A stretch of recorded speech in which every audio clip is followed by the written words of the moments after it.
After months of resistance, the Biden administration has finally agreed to allow NATO allies to send U.S.-made F-16 fighter jets to Ukraine. This is a move ex-Defense Secretary Robert Gates says should have happened months ago. Listen. Truth is, if they had begun training pilots on F-16s 6 months ago, then those pilots would be able to get into those airplanes this spring. I understand the need to avoid a direct confrontation with the Russians. But I think we learned pretty early on that as long as we weren't providing things that could attack Russia proper, that Putin was not going to retaliate. NewsNation senior national security analyst, retired Air Force Lieutenant General Richard Newton. Good day to you, sir.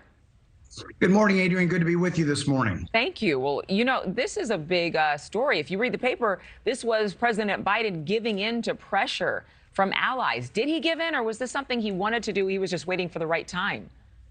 No, I think he gave in to pressure, and my sources tell me it really came out of the British, the United Kingdom, as well as the Netherlands as well. But I think this is good news certainly for President Zelensky as he comes out of a very successful meeting with the G7 in Japan and so forth. But this is important. I certainly agree with Secretary Gates also.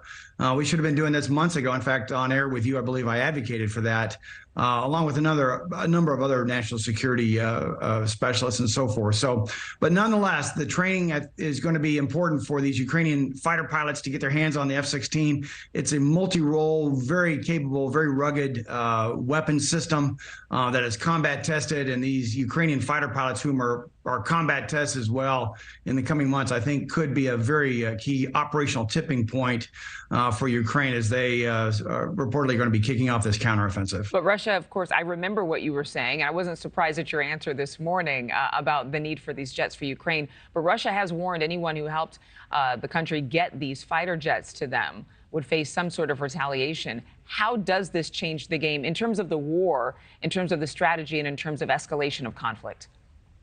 Well, Russia has had a bluster with that information warfare, if you will, for months, even since the invasion back in February of last year. But nonetheless, I would not anticipate Russia attacking certainly a NATO partner. Say if the aircraft come out of Poland or training is conducted in Poland or elsewhere in Europe somewhere. But nonetheless, what the F-16 does two key things, Adrienne. It provides multi-role air superiority against Russian Air Force encroachment on Russian sovereign airspace, has an exquisite long-range radar, which provides that key air superiority as well as air defense. And secondly, it's a really good air-to-ground fighter as well, providing what we call close air support in support of what could be Ukrainian ground maneuvers with their tanks and their infantry and even their artillery as they begin to get prepared as well as engage with Russian forces. And so that's the last key piece, I believe,